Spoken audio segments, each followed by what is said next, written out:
Okay, this is the 1938 Zephyr restoration project that J.B. Donaldson and his crew are undertaking. And this is part 16, and we're going to give you an overall update on the bodywork that's going on and maybe a few other things as well. I think the last time we saw bodywork going on, the doors were on the table. And maybe you could pick it up from there, J.B. Okay, in order to get access to the various parts of the fenders, doors, and deck lid, it's much better and much easier on the people doing the work if it's up at working height. And so we want things on a bench so that they have access to it so they can see what they're doing.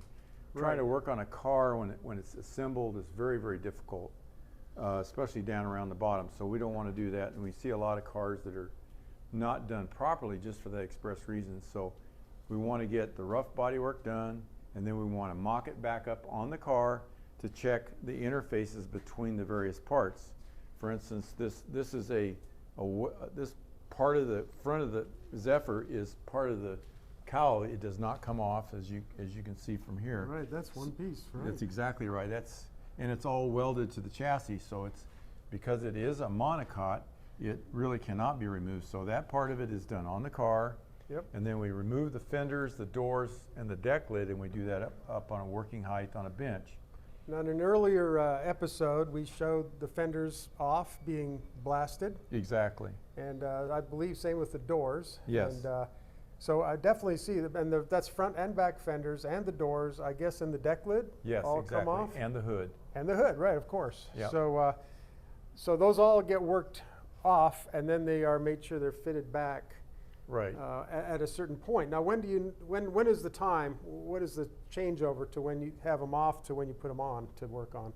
Well, the next step that we have to look to is making the various interfaces meet one to the other correctly, because there's nothing worse on a really nice car than seeing a fender that doesn't meet the car, or a door that doesn't meet the opening correctly. And so we're really fanatics about doing that in such a way that everything fits properly, even better than the factory did, because their tolerances were not as tight as they are today. And if you look at, for instance, this right here, you can see this is a welded section where this was actually replaced because it wasn't in good order.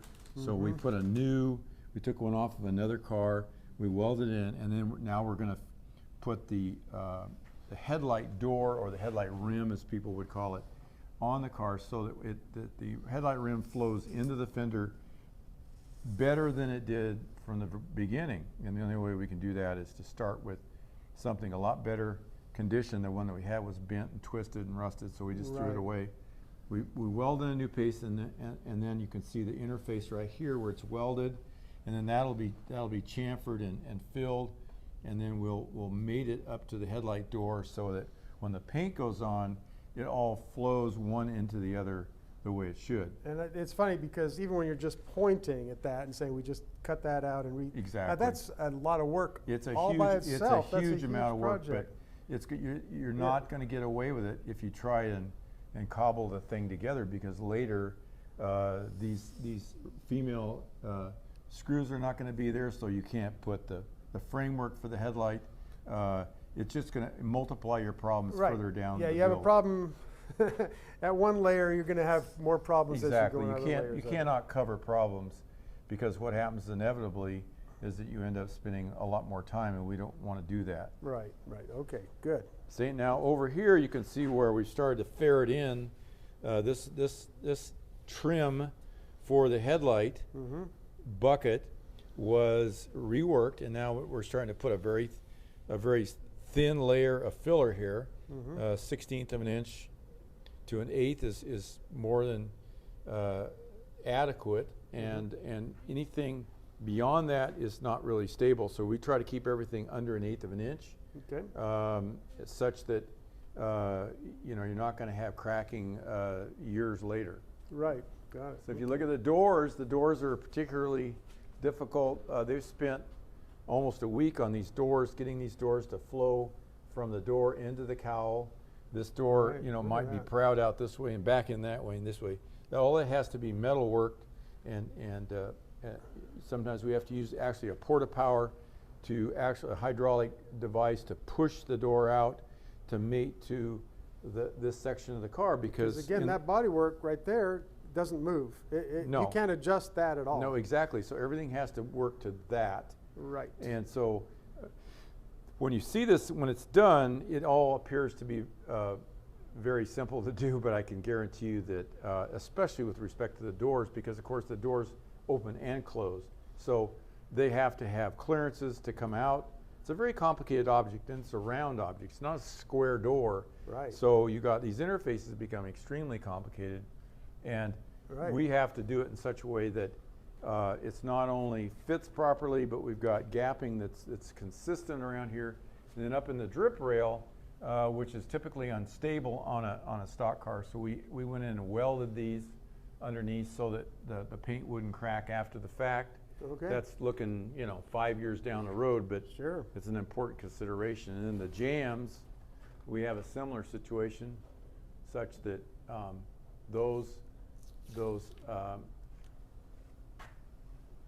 we have to finish the jam. One of the ways you can always tell an inexpensive build is look at the jams. If the jams are unresolved, there's paint peeling off them and scratched off, that means that very much time was not spent in that area. And it's one of those areas that is quite often overlooked. The other, as we talked about earlier, is the bottom of the doors, which typically get rusted and they just get glossed over. Right. That's not the way we do it here. We want to do it such that anybody who inspects this car, even without the upholstery, is going to look at it and say, it's well done Yeah. and correctly done. Well, look at that.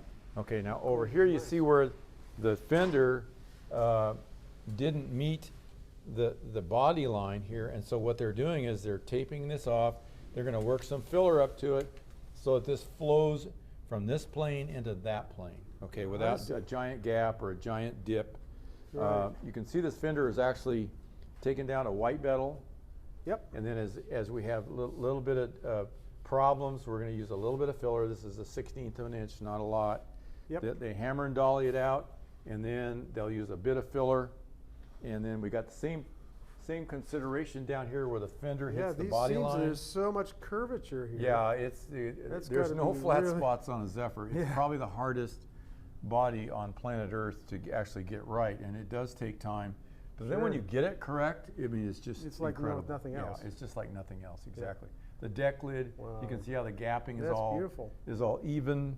So that took a couple of days of working the deck lid to get it to fit all these curved openings without a lot of differences and a lot of gap problems. We got a light here as well. This is for the license plate light. Yep. And that's all very much a compound curve. And it was in pretty good shape, but it had some problems down here where it had been hit. So we had to, to body work it out, hammer and dolly it out, and then use a little bit of filler. You can see there's very little filler here. There's probably less than a 1/16 of an inch. Right. This one is a really good fender. We took this off another car probably because it had little or no damage. And Yeah. we're always better off starting with better material. And of course this detaches, so Yeah. we could just take it off Take it off and put the best put it one in. on. Exactly. So you can see the really beautiful fit up here. Yep. That didn't happen by accident. This Oh, guy that's here incredible. had to be body worked until that trim line was accurate. Now we'll actually use a beading in there, but it's only gonna be about 1/8 of an inch, so it really can't get away with a lot of problems there. This quarter panel here was already finished, so he's starting to guide coat. So when he's waiting for this to dry, he might put a filler on here, he might put a primer on here. So he's gonna do this such that he can be working over here and not be waiting for that. We don't like waiting. Waiting I doesn't see. get you anywhere. Yeah. So as you're going, you're We're preparing ahead for for step what's- ahead so that we can keep moving. right. Now Good. the skirts were fitted, and we found a problem right in here where the skirt did not mate up to the opening. Okay. So they had to split it open, weld it, and then put it back together such that when it's finished, it comes out and meets this line again. Okay, All right? a lot of work. Yeah, it really is. And here's the, these are the running boards that we actually make here. And so we took the running boards that will be on this car and we mock them up. And then, of course, we're looking to see how this fender relates to it. That all has to be trimmed with respect to this. The same thing goes with this line along here, which is very precise.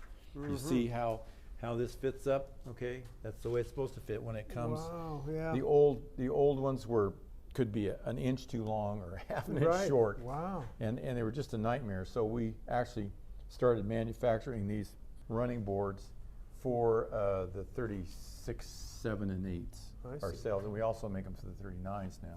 So you got the same situation here with respect to the door. Yep. This might have been a little bit proud of the door edge, so he's put a little bit of filler here. He wants that line to be consistent.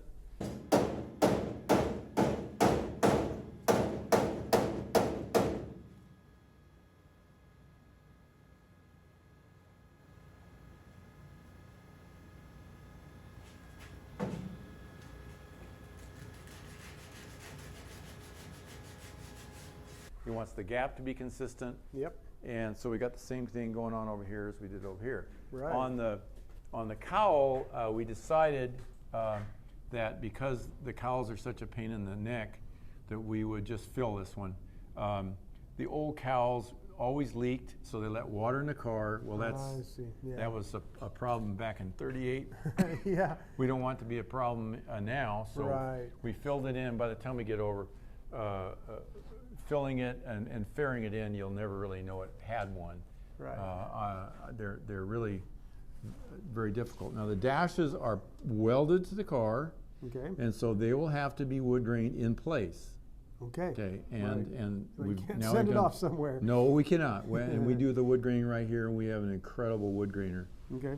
who's amazing at what he does. So he'll do the wood grain on the dash, and then the waterfall that's below it, and the other panels that fit in here. These are glove boxes.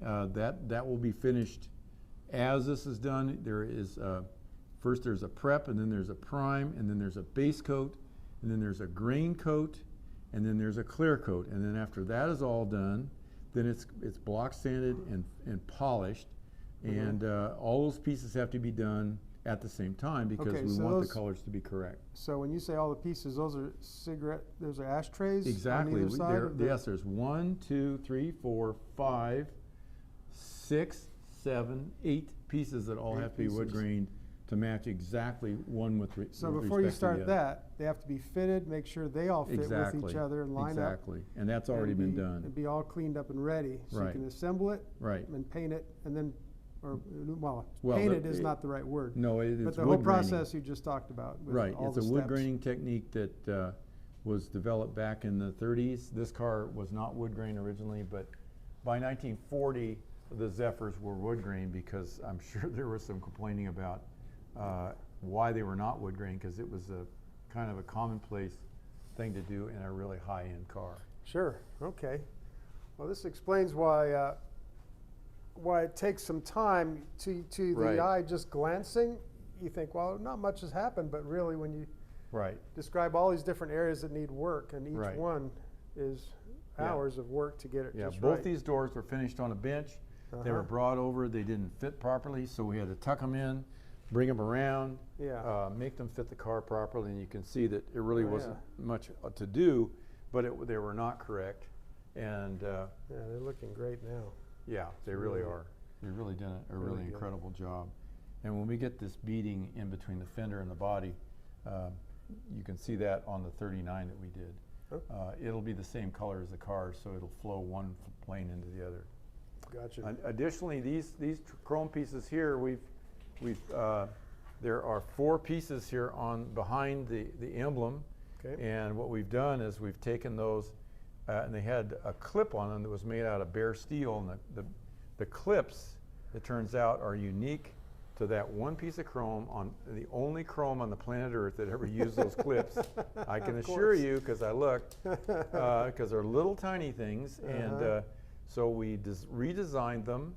I don't really have any faith in a clip that's that old anyway, so we just said, look, let's just get rid of them and we'll start over. So what we've done is we've taken a stainless machine screw, we ground the head of it so it would slide up inside the chrome, and now that little chrome screw can go through these holes that were provided.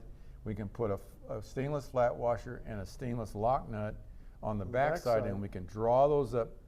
Each one, you can adjust each individually. Exactly. So you can see that there's, what, 5 or 6 on each one of them. Right. Beautiful. So that way, again, you know, the factory fit up was just put it on and hope for the best.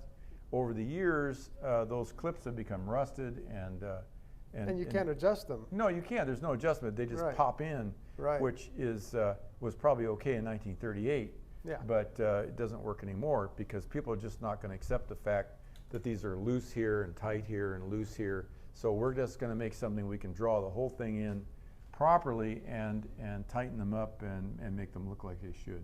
Right on. Very cool. All right.